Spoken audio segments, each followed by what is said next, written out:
Boom! Buenas, Boom! buenas, happy Navidades. Happy Advent season. Waiting for Yeah, Christmas.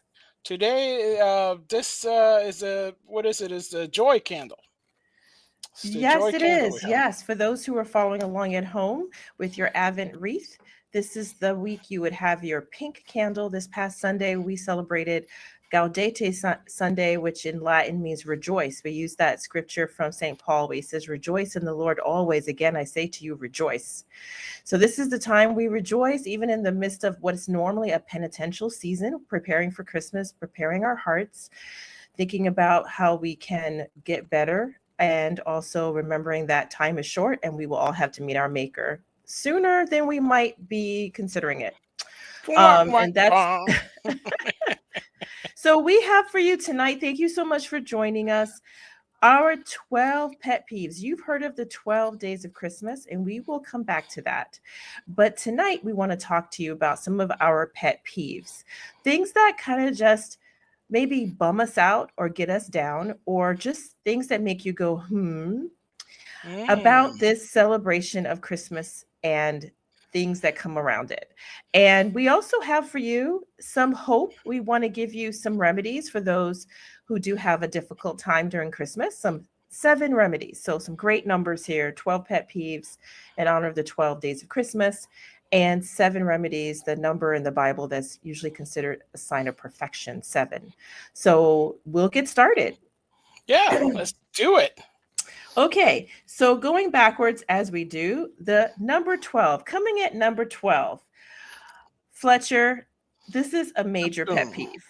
People Right, refusing to say Merry Christmas or Happy Christmas, and instead wanting to say something they think is less offensive, more innocuous, such as Happy Holidays. right, Or, yes, like, our First Lady Joe Biden, who recently got corrected by some children because she said Happy Holidays and the children said Happy Christmas. right. It's almost like people don't want to admit that what we tend to celebrate in this country and other countries that are Christian or were Christian at some point is the feast where Jesus is born, is the nativity of Christ. And instead, they want to make it that it's embarrassing to say Merry Christmas. You have these stores that don't want to put up Christmas. I remember Target at one point refused to have the word Christmas anywhere in the store. Do you remember that, Fletcher? Oh yeah, I think there's still. I just heard that some people are trying to look to see if that's still the case today because I thought they had changed it because I saw some Christmas, designs, but some people said those might have been old. I don't shop at Target myself, but I did hear that somebody's looking to see if they have like in the break room like a sign that says "Don't say Merry Christmas." So, huh? Yeah, at one point, I know that was the instruction, and every place you were going, this was definitely back in the early 2000s, you were hearing people, if you say Merry Christmas, they respond to you Happy Holidays. They would only have the word holiday in the store. I even saw in stores holiday trees. They didn't say Christmas trees, Fletcher. Right. Holiday tree. What's a holiday tree? First of all, I have no clue. a Christmas tree is, in fact, something from the Christian tradition, and you can look into Germany's history that it was defined. There's a whole song, "Oh Christmas Tree, Oh Christmas Tree." It was written by holy saints to honor Christ, saying that just like Christ's love never dies, these evergreen trees are a symbol of that. There's a lot of Christian symbolism. They are Christmas trees, okay? Christ must, the time of Christ trees. They're not holiday trees. They're not generic. And it seems to me, if you're going to make money off Christmas, maybe be okay calling it Christmas. You know what I'm saying? When Shock. you and I have lived in other countries where they do celebrate, say, Islamic holidays, I'm not offended that someone said to me, Ramadan Kareem, or Happy Ramadan, or Blessed Ramadan, right? Because I'm in a country that's Muslim. What do I? It's good. I mean, great. I'll say it back to them. I don't think I need to be offended by, what the holiday is. So that is number 12. Let's go to number 11. Number 11, Fletcher. Boom. People Oh, who won't call the break Christmas but winter break. Yeah. Oh my goodness. I know that we've seen this with our kids and we've seen it with other people. They have this break and it's great winter break or holiday break or even just December 25. I've seen that. They'll have the calendar for the work schedule and it'll have every other holiday. It'll say Independence Day, it'll say Memorial Day, it'll say Columbus Day, it'll say President's Day, and then it'll say December 25. Right. Wait, what holiday is that? December I 25. We're what? just saying I think random dates something now? happened.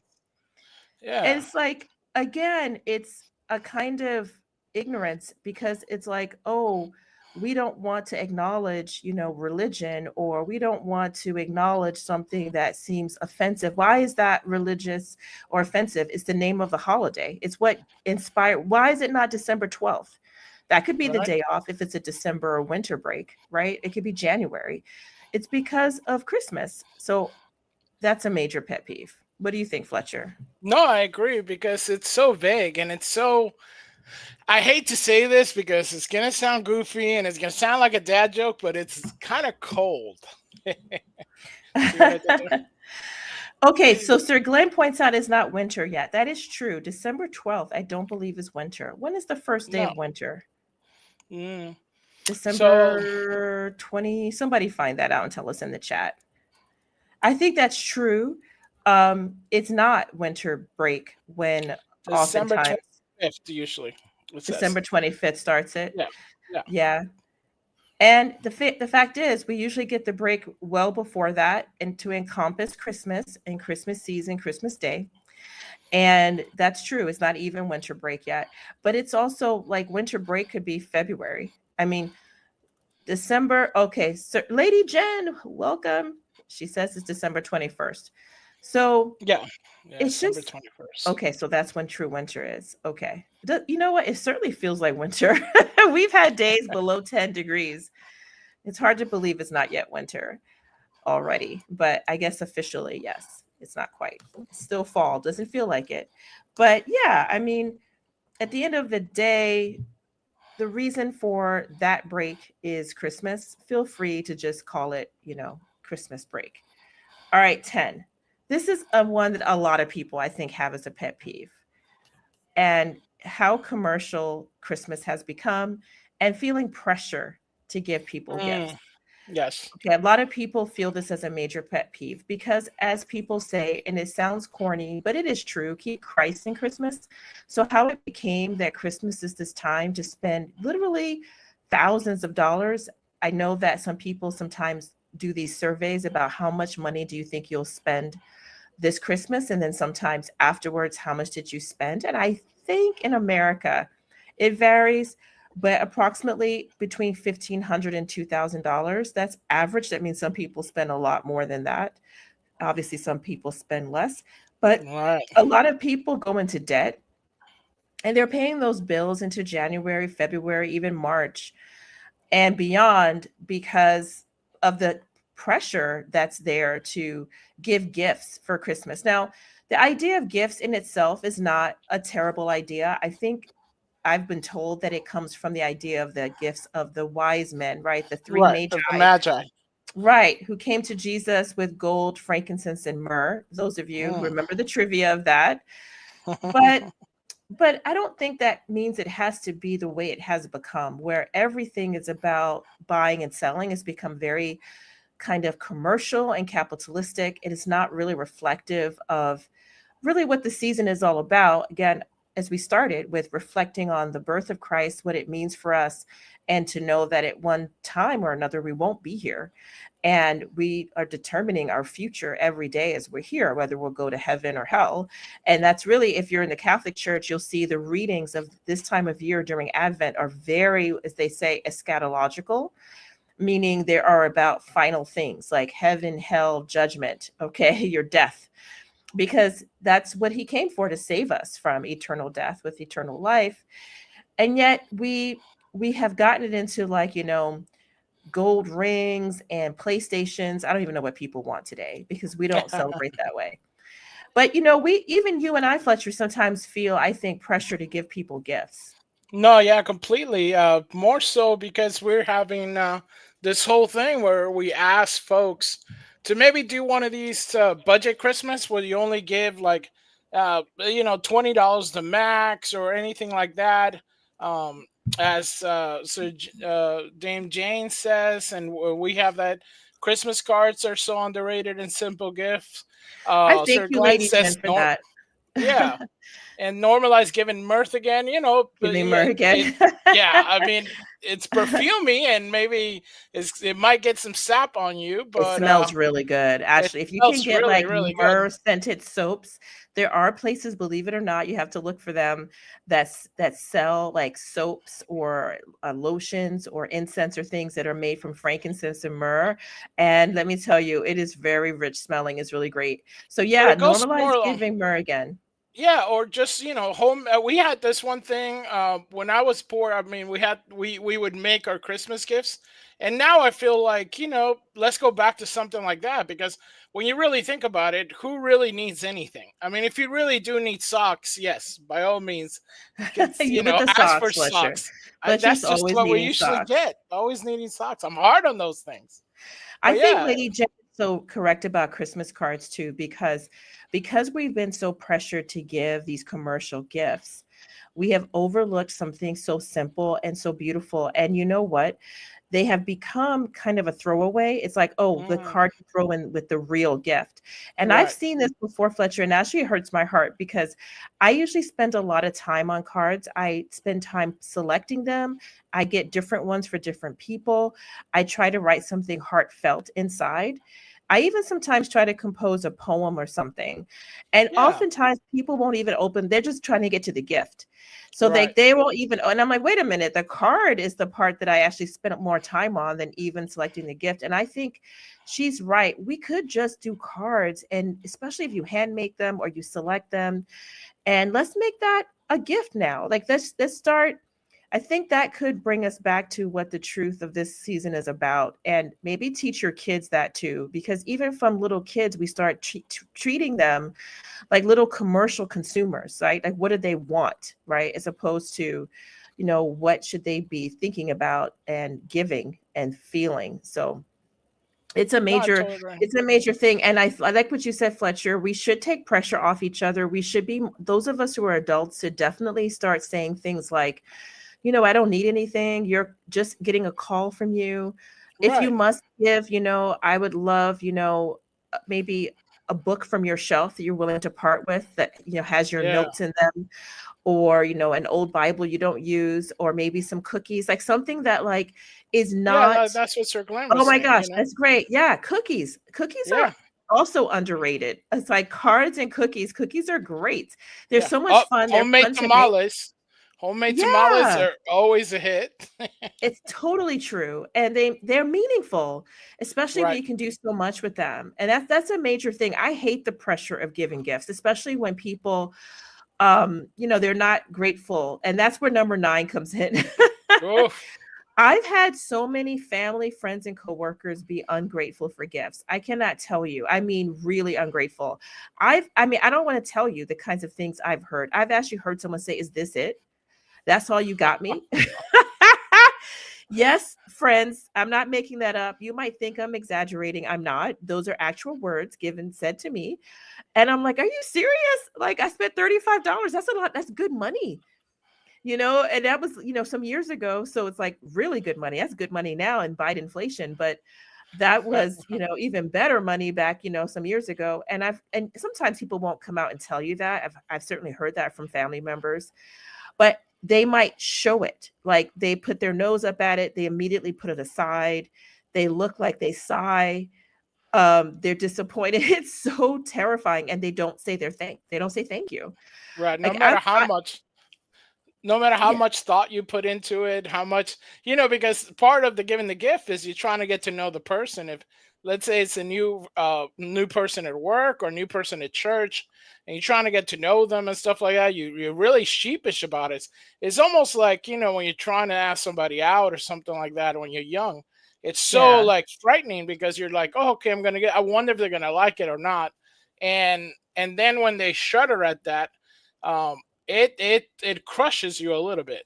It really does. Yeah, it really does crush you. And I've literally given coworkers gifts, like little thoughtful things, maybe like little toppers if I know they drink wine, or little like ornaments if I know they have a tree and so forth, very thoughtful, who are just will just pretend they never got it. Like they would just ignore you because it wasn't big enough. And I think, well, or maybe they just don't celebrate Christmas. No, because if the next year you get them something big, they'll come into your office. Thank you so much for the gift. Okay, so interesting. You only think you should say thank you if it's a big enough gift. What does that say about your heart? What does it say about your attitude and the kind of gratitude that you cultivate in your life? It's pretty disgusting, actually. Yeah. No, it just feels sometimes, not only is it forced upon you because you have some of these like white Christmas parties and all this kind of things, but Yeah, you also have that pressure of, you don't want to be judged as a person who's stingy or not, not a, I don't know, with the holiday or anything like that. You do want to, it's a very fine line, and it's very hard to do. A lot of people don't understand how much pressure people have with giving gifts. So when you receive one, even if it's not something that you're necessarily, uh, like, oh my gosh, what the heck did they give me? We've all received those gifts. You know what? We don't know what that person thought, and we don't know how much thought and stress they put into it.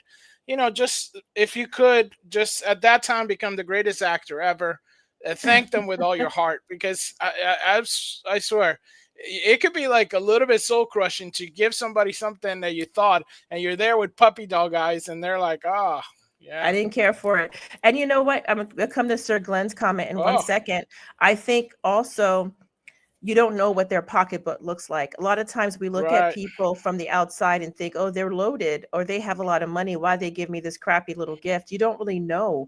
You don't know what kind of crushing bills they may have. You don't know what kind of secret, burdens they may have, or what's really going on. So you should not be judging them. And in fact, my attitude is, I usually write, I'm one of those people who really will write thank you cards, even for Christmas gifts, because I right. want them to know that I appreciate it. But on the other hand, you have something like, you know, Sir Glenn.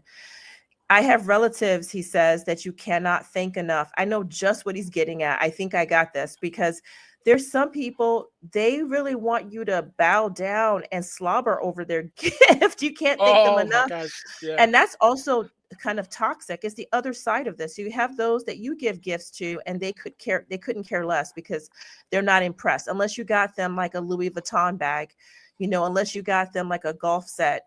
They're not impressed with your gift, no matter how heartfelt or thoughtful it was. On the other hand, you have those who go out of their way to give you wonderful gifts, they think, and maybe they spent a lot of money on it.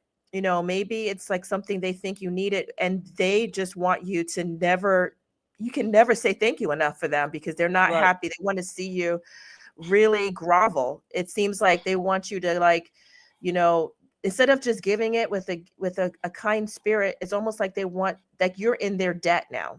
because you know you can never thank them enough. They remember that Christmas gift I got you. You almost wish, I Oh wish yeah. you didn't give it to me. Right. Yeah, It is very Grinch like. It's a small heart of giving that, very small heart. yeah, it's kind of, it's one of these tricky things. But it's so simple to fix because all you have to do is, show a little gratefulness. Number 8, people making a fuss that they don't celebrate Christmas. Oh my goodness. Where do I start, Fletcher?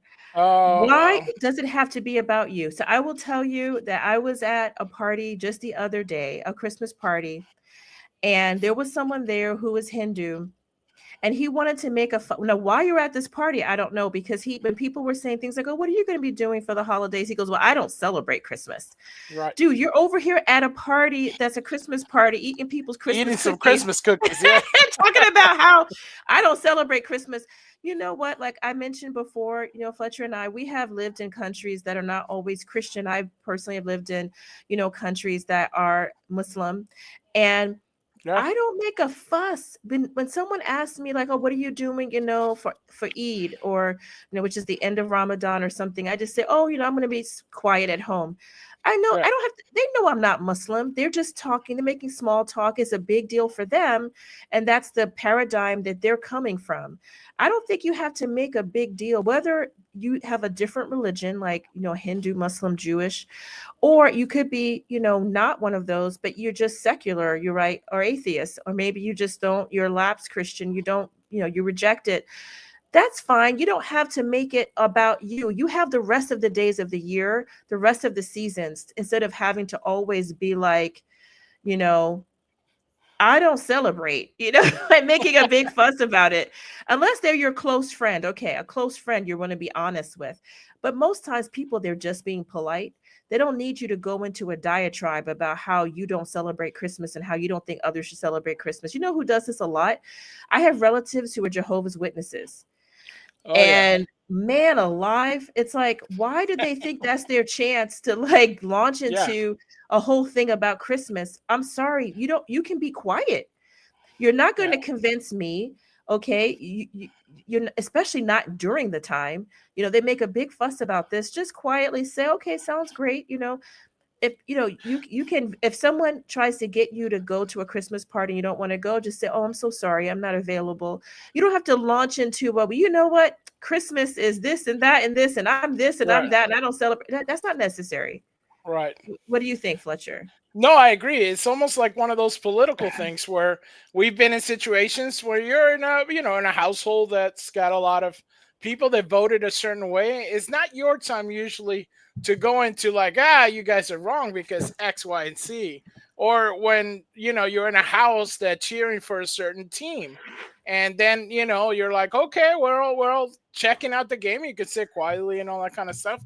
Because there's just certain things you just politely maybe don't do.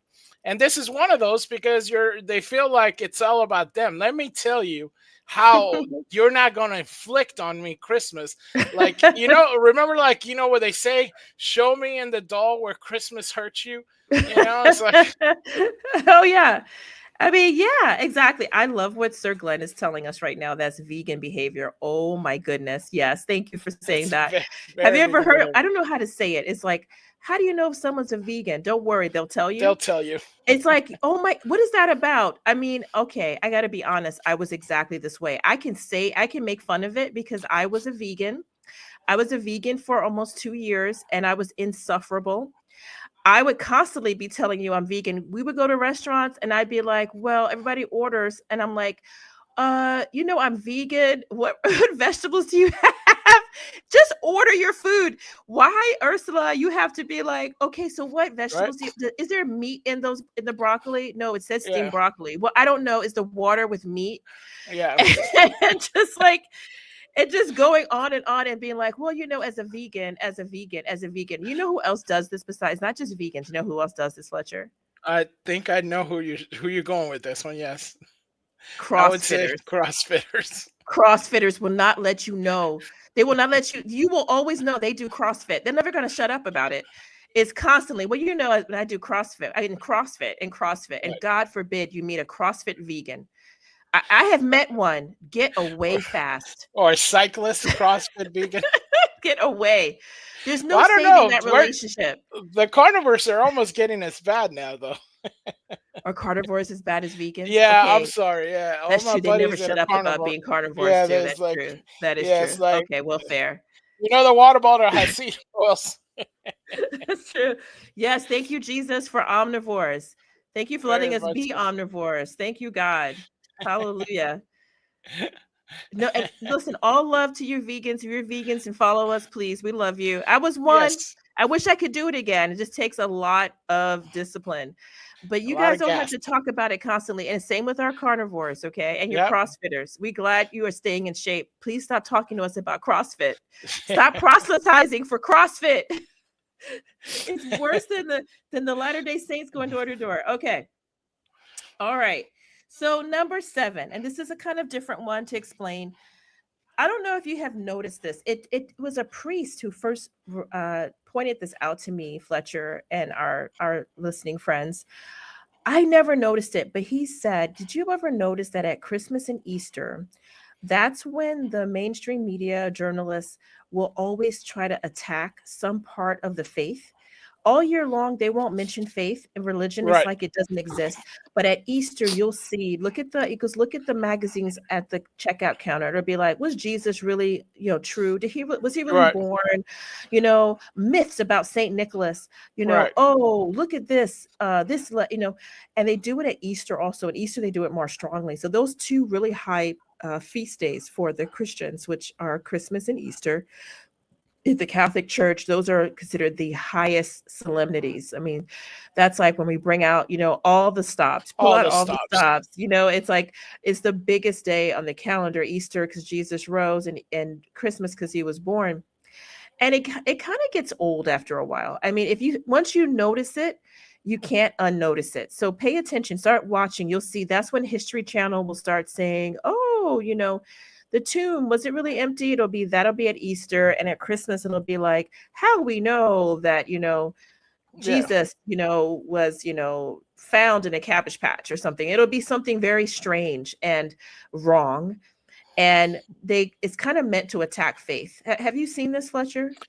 I do. I mean, we have some examples on there that I just got today. I mean, so this is like just go on and say like myths Christmas, and then you see on television all the history channels and all stuff, and like the myth of this, the myth of that. Did you know that the church is the myth of the church? Christmas is just non-relentless. Like we get it. You guys don't like us, but I think Yeah. it's also a good thing to see that maybe who not to hang with, and maybe who not to read. And whenever they do this, I always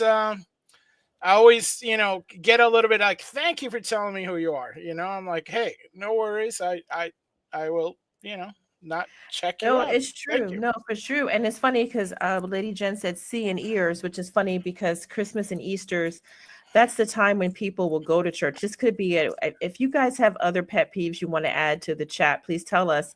Or if you're watching this in replay, please tell us in the comments, because it's true that it's always difficult when you do go to church, because wherever you usually park or wherever you usually sit, good luck, because there are people who only go to church at Christmas and Easter. Right. And the seeing ears is almost like they, in a way, kind of destroy faith too, because you're like, wow, you don't really care except for the ceremony, the pomp and circumstance. You're not faithful, but that's okay. We pray for them. But it's kind of like you have the media basically trying to trash faith at that time. And then you have kind of lukewarm Christians kind of, crowding you out at church. It's like there's a lot of reason Right. to have to show courage and fortitude for those of us who are trying to be on that path. I really like what Lady Jen says about crying when Jesus died on the cross. That's why, I mean, Easter is so important. And just like we've done this for Christmas, we could do this for Easter. Like some of the ways that people have trivialized Easter and made it about, Oh yeah. just Eggs. bunnies and Easter eggs, right? Right. And not the true meaning behind it. It's the same idea. All right. So, number 6. This is a little bit like the last ones, but not exactly. The being over inclusive, okay, with Christmas by having to force on people Hanukkah and Kwanzaa or Festivus, like the rest of us, as Seinfeld said, or the solstice. In other words, it seems like because this is a Christian country, it really is. It has been from its inception. People debate that, but I think it really is. And we've celebrated Christmas. I mean, there were times in which the Puritans did not, but people they made it illegal because people were celebrating it. So that tells you right there, it was always part of the way, the settlers dealt with Christmas. They celebrated it. And from what I understand, and if you are one of our elder brothers, we don't say the J word here because we don't know how people censor people for that. But if you can tell us your experience of celebrating Hanukkah, because what my understanding is from knowing elder brothers who are from Israel, where I have also visited, they say Hanukkah is kind of not that big of a feast day for them. Like Right. they have it, it's on the calendar. It's mostly something little kids do. It's not something like some big celebration. It said it's very American. And it seems like because in America, it's like maybe because we think equality, we have to have everybody have their holiday at the same time. Something you can have so that we can all say we're all doing it. But I don't think we all have to. It's okay. I mean, there's elder brother holidays that they have, Yom Kippur, Rosh Hashanah, all those that we don't have equivalents of. And you know what? God bless them. I celebrate that. Kwanzaa is something I feel foisted upon Black people. I really think that there are people in my family, believe it or not, who celebrate Kwanzaa, but we didn't grow up with that. It Yeah. seems again like, okay, we need to have something that we can say black people celebrate Christmas. Christmas is for everybody. You don't even have to be Christian to celebrate Christmas. You can celebrate this wonderful time of love and giving. So I just feel like, that funny episode of Seinfeld, like we got to come up with something for us. You don't. You can just say Happy Christmas like everybody else. It's okay. Yeah. It's not necessary. All right. Number 5. This one is really kind of important. I actually have heard Christians, even those who are observant and faithful, believe and say they believe Christmas came from a pagan holiday. That's not true. We can We're not historians, but we have read a lot about this history, and we certainly can clarify some of it and send you to where you can read more about it. And where I would probably first send you, although we don't like everything about him, is a book by Dr. Taylor Marshall. He has a big channel. Many of you may know him. Um, and we don't love everything, but he wrote a good book. It's called The Eternal City: Rome and the Origins of Catholic Christianity, in which we can learn that, in fact, there was a pagan feast. It was called Saturnalia. It was celebrated in December, but it wasn't on December 25th. It was to celebrate the winter solstice, which is typically December 22nd. They would start December 17th and usually end on December 22nd. So if the Catholic Church, which is what people say, took this feast and then made it into Christmas, it would be odd not to make it the day that they had their high feast, which was December 22nd. It's not exactly correct. There were already early church fathers who were saying that's when Jesus was born, was on December 25th. So it's true that the church has sometimes taken feasts and certain qualities and practices of Right. pagans to try to sanctify them and make them so you can say, hey, you can join us too. That's true. And I don't think there's anything wrong with that. But I don't think that Christmas per se was created out of that. I certainly think there's a possibility the church said, well, look, we already have Christmas on this around the same time as you guys have that. Let's try to get them to come over to us.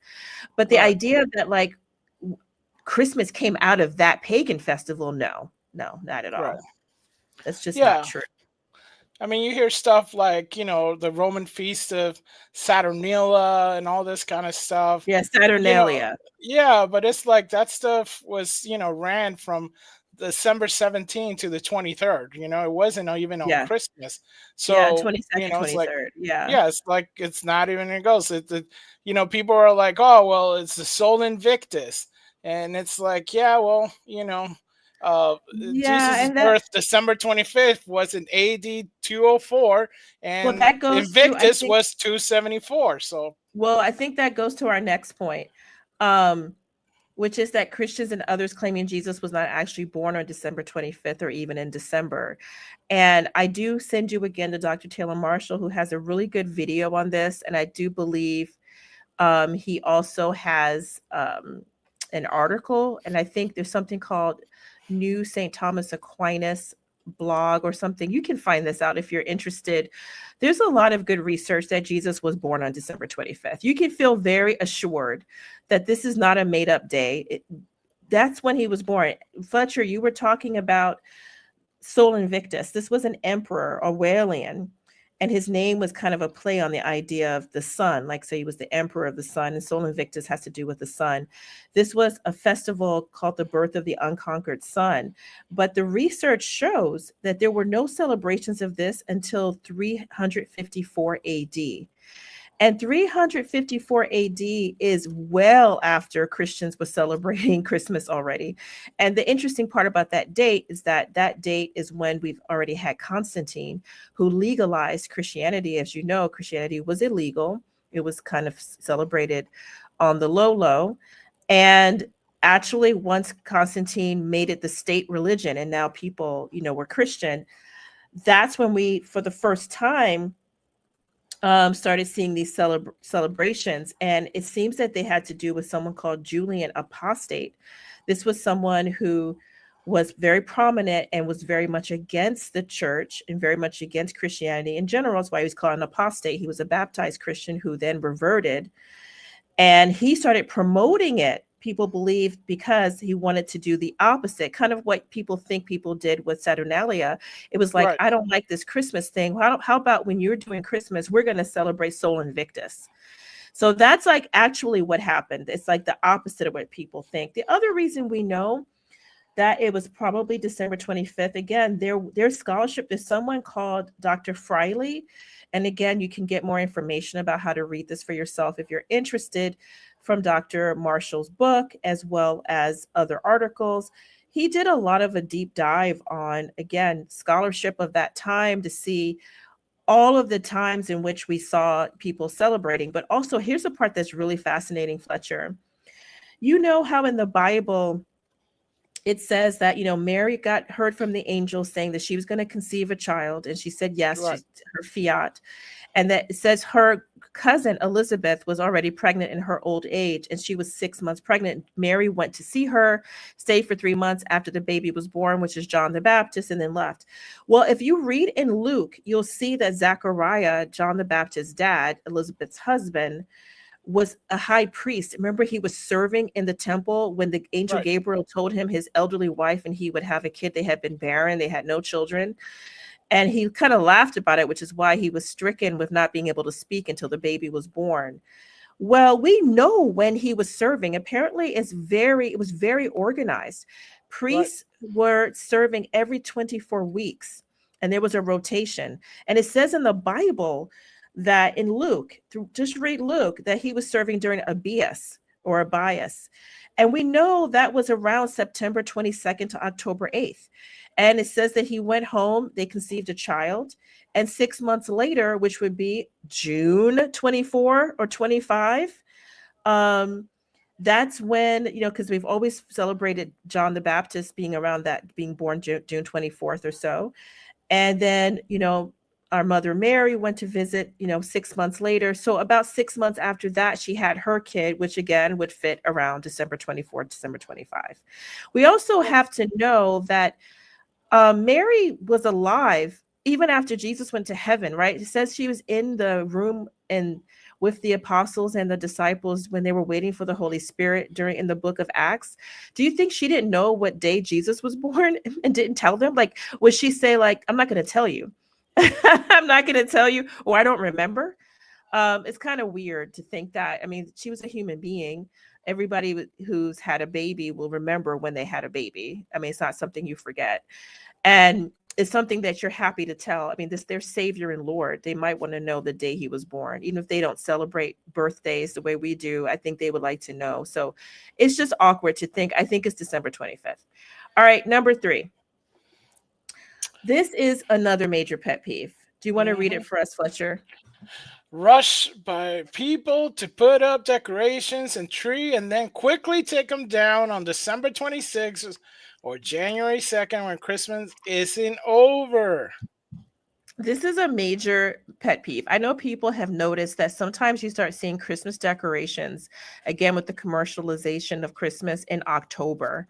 We haven't even celebrated Thanksgiving, let alone started Advent, which is the 4 weeks before Christmas when you prepare your heart and mind, um, to become ready for Christ's coming, and then you celebrate Christmas.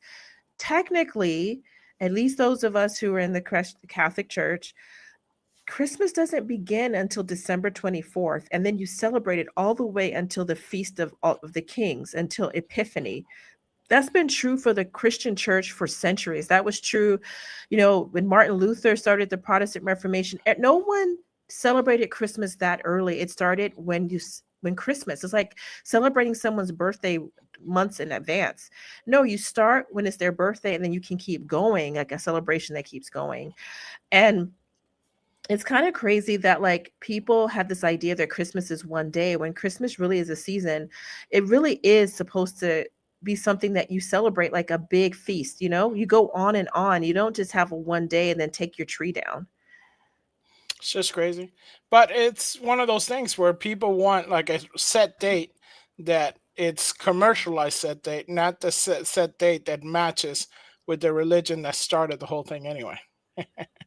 Yeah, no, for sure. And I let Sir Glenn, childbirth, the kind of pain you forget. Yeah, sometimes. I think yes, definitely. I think the pain you forget, but usually I think remember the day. You remember the date. Um, but yeah, some people don't forget. I know my mother definitely never forgets. She kept talking about it as I was a painful baby.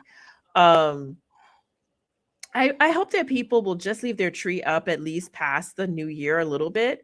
It just seems like, wow, we're just on this, really quick turnaround to celebrate something that, I mean, our hearts tell us that we want to go longer than just one day, you know?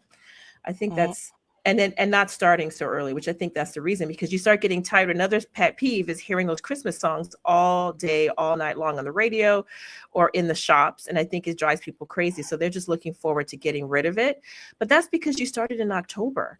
If you start playing it like, when you're supposed to, like right just before Christmas, then I don't think you'll be ready by January 2nd. Now, this is when it starts to turn a little bit, maybe more serious here. Oh, to answer Sir Glenn's question, the day of the Epiphany, I think it's January 6th. Yeah, it's 9 months. So that's why people say also the the way that they tell when Christmas was, because it's 9 months from the Epiphany to Christmas. Oh, okay. Yeah. Okay. Interesting. Okay. Well, I think it's January 6th. Now, listen, what I heard is that in the Philippines, which is a very Christian country, and where they go out crazy for Christmas, they tell me they celebrate Christmas way past the Epiphany. They go until March because they say Christmas goes until the next big season, which is when you start for like Lent and then the Easter tide. But I heard before that there's a holy priest, may he rest in peace, Father Pablo Straub. He said when he grew up, Christmas was always celebrated until Candlemas, or when Jesus was dedicated in the temple, which is February 2nd. So he says traditionally, it really shouldn't even be Epiphany. It should be February 2nd. That's when they would take down their decorations in his home because that's what all Catholics used to do.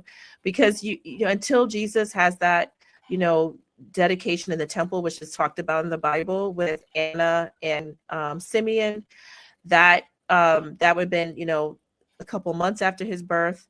I should know, I guess 8 days, but then there's something else where he's some kind of presentation or candlemas. I don't really know. If somebody knows, tell us in the chat. That's when they would do it. All right, so number two, the fact that people feel forced to pretend that they're in a Hallmark movie or that their lives are like a Thomas Kincaid painting. If you've seen those Kincaid paintings, you won't forget. He's a beautiful painter and artist. They have like these really quaint, bucolic, wonderful small town scenes that just look so perfect. Or like Hallmark, where everyone is just, they're living their best lives. And the biggest problem they have is, they have a problem with their cocoa machine and they won't have it ready in time for the Christmas parade. It's like, those are the kinds of things that can make you feel really like out of sorts at Christmas because you feel like I'm the only one that doesn't, that has problems or doesn't feel perfect at this time of year. And you can maybe beat yourself up that your family doesn't look like these families or the kind of families that might be in one of those paintings by Thomas Kincaid, which are beautiful, by the way. I'm not dogging out his paintings or the Hallmark movies.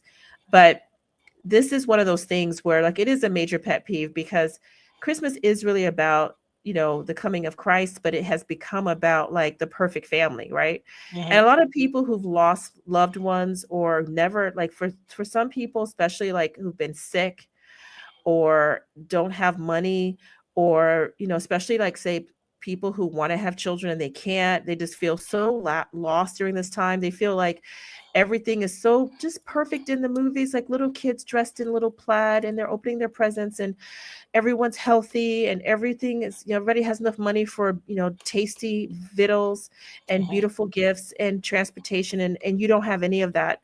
And that can make it feel really bad and empty. No, I And completely. I'm sorry that our culture does that. No, it is.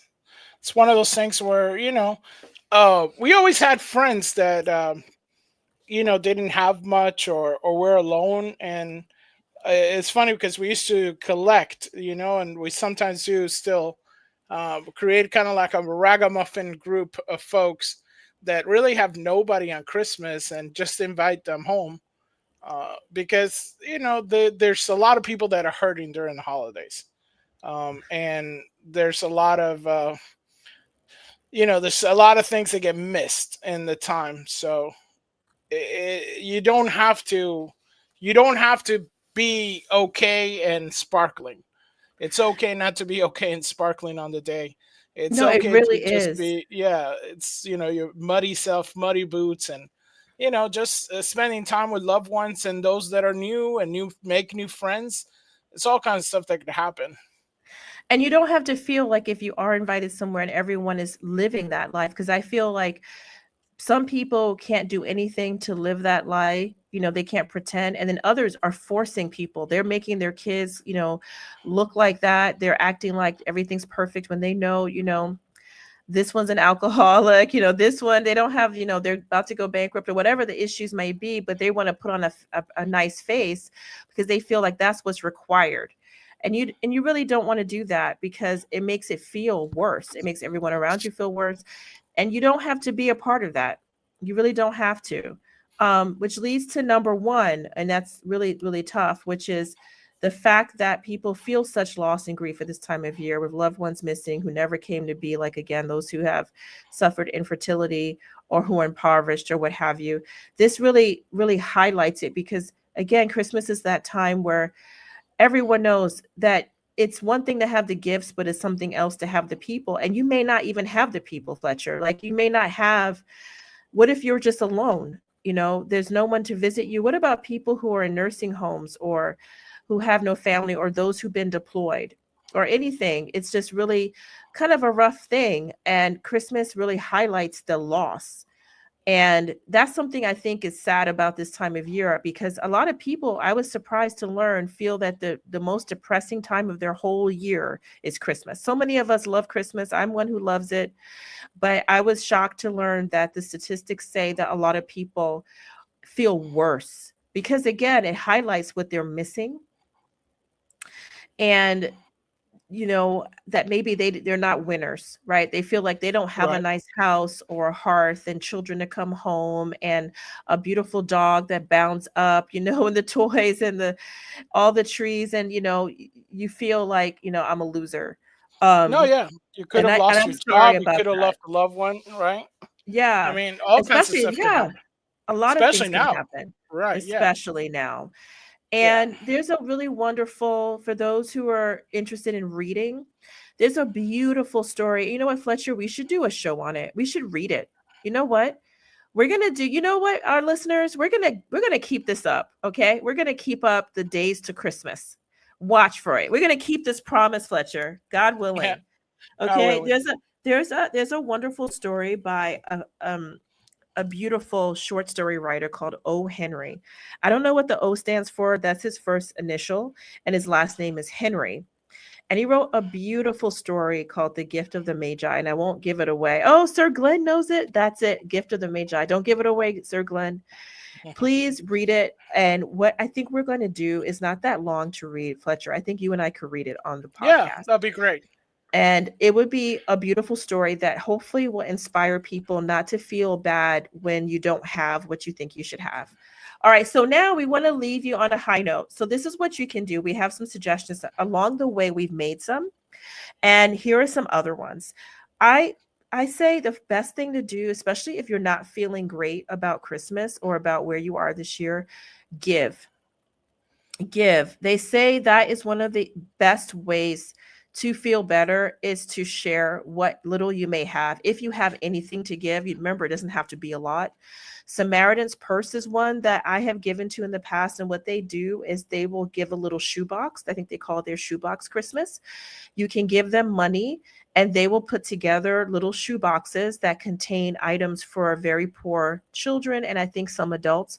Or you can go on their website and I believe you can pick out a box. Like, for example, a box might have toiletries for people who really need like just shaving equipment or, feminine hygiene products, people who don't have them or who have trouble with them, and little things for children.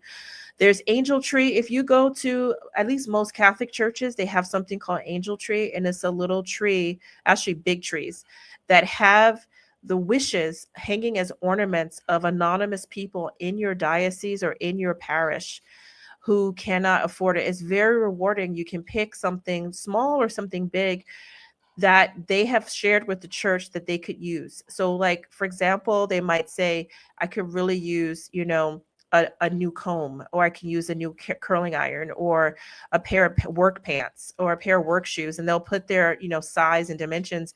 And you just bring it back with like the card that's attached, and the church will give it to that person.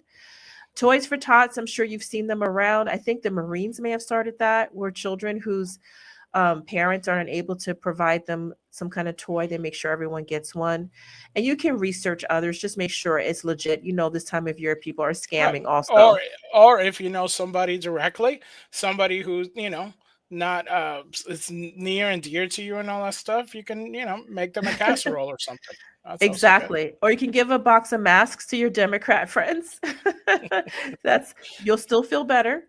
You'll still feel better and you'll have a Yes, sir. chuckle on top of Yes. it. To be okay with being who you are and what you can do and how you celebrate. Don't feel like cultivate this. Maybe take out a journal and write. It's really good to write sometimes and just say, look, this is who I am.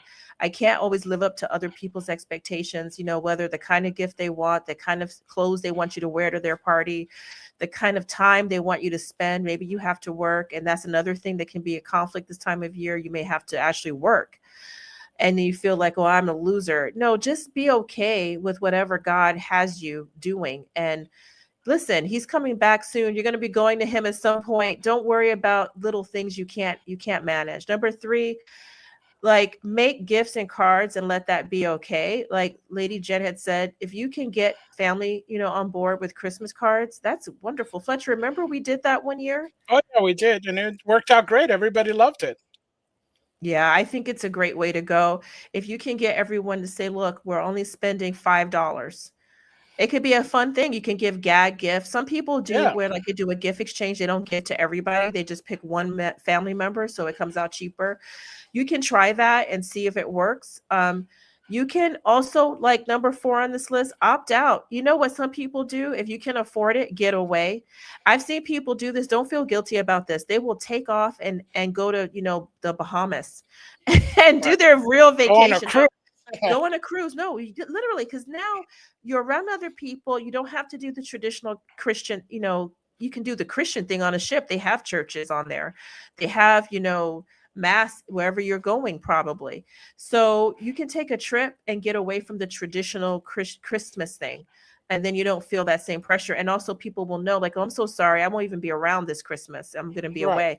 You can do a road trip. You can, whatever. Go to church. Number 5, you don't have to go just on the big day. You can go around the times before and after. The church, for example, has all kinds of masses. If you're Catholic, the churches have a lot. If services, if you're Protestant, if you are other faiths, I'm sure they have things going on. That's a one way to also, that's cheap, free. You can feel connected. Sir Glenn mentioned before that we're thankful to our elder brothers for having their, going to the Chinese restaurants. That is Oh so yeah, yeah. true. If you don't have family to cook for or to be invited, listen, go to it. Listen, you know who will be open on December 25 on Christmas Day? The Chinese Chinese restaurant. restaurant. You will not be alone. There will be a lot of elder brothers and people who are secular and also regular Christians. Like Fletcher, you and I did Yeah. that one year where Oh you yeah, don't yeah. have, We got stuck on yeah, a snowstorm, so we we got couldn't go stuck in a anywhere. snowstorm. We couldn't be with family. We were stuck in a snowstorm, and guess what? We went to get The only thing Chinese that was food. close that it was not Yeah, not feel closed free. was Chinese food. Yes. They are open. I've done that actually a couple times. And one time it was just the kind of place I was in my life. It was before we were married. I just needed to not be around family. It was a lot of conflict going at the time. I also didn't have the money to travel. I was living somewhere else and it was just a big pain. And you're like, man, I feel lonely. But guess what? You go out, go to the Chinese restaurant. It's bustling. It's a lot of Yeah, fun. it's a It's lot of fun. literally filled. Go and Yeah, it's not, oh, you can pick an expensive one, but you don't have to. It can be yeah. a cheap one and you go, and if you can't afford even a big meal, go get some eggnog, or Get egg some drop egg soup. rolls. Yeah, egg Egg drop rolls soup. there, Yeah, that's what I'm trying to say, egg rolls, yeah, or some green tea, and come on back. But you just those few minutes, you're going to feel like excited. right. Volunteer, that goes along with number one of giving with your money, but think about your time and talent as well.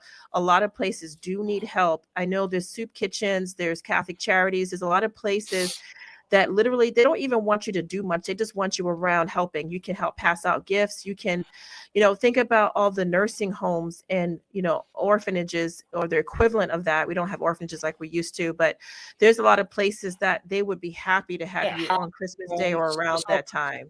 stuff. Yeah, And finally, say Merry Christmas. Don't relent. Don't let this, because I think one of the reasons this holiday has become so empty is because we have allowed the commercialists, the capitalists, the people who are secularists, the others, who are just trying to get money, take this thing over. And they're the ones, I think, pushing the happy holidays and to some extent. So be happy, say Merry Christmas, and never relent. Keep going. Don't let them take it from you. yeah, man. Amen. No, no, it's truly. And one fun fact and thing that uh, Miss Jen was sharing before we go um, is that have you heard about this? The Christmas pickle? She told me I to have check never heard this about out. this. So this is a tradition of the Christmas pickles. Got want to be the strangest modern Christmas costume. No one sure why it exists. In the 1880s, Woolworth stores started selling glass ornaments imported from Germany. Some of them were shaped of various fruit and vegetables. Seems that pickles must have been among the selection. Around the same time, it was claimed that Christmas pickle was a very old German tradition. That the pickle was the last ornament hung on the Christmas tree when the first child to the first pickle got an extra present. However, the claim that is an old German tradition seems to be a total myth. Not many people in Germany or even heard of the Christmas pickle. Similar in Russia, virtually no known to boast Russian story. So I guess this whole Christmas pickle thing, and maybe it got you pickled, but I am it definitely it, pickled. I feel it like has Sir pickled Glenn and when he Sir was Gliss, like, I don't yeah. practice entry. I don't got no crystal ball. This seems really weird. It does sound like a South Park episode. It does sound like a See? South Park second post. We want to thank everybody for hanging out with us, and we're Yes. gonna we're gonna be doing another one of these soon. Just be out Mhm. there, so check the notification, and we'll try to do it with a little bit more headway. We had a little bit of time, and we figured, hey, we can get it done.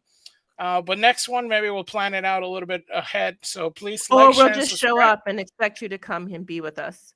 That's usually what's going to happen. So I don't know what to tell you. That's literally probably what's going to happen. But thank you so much, guys. Merry Merry blessed Advent. Christmas. Yes.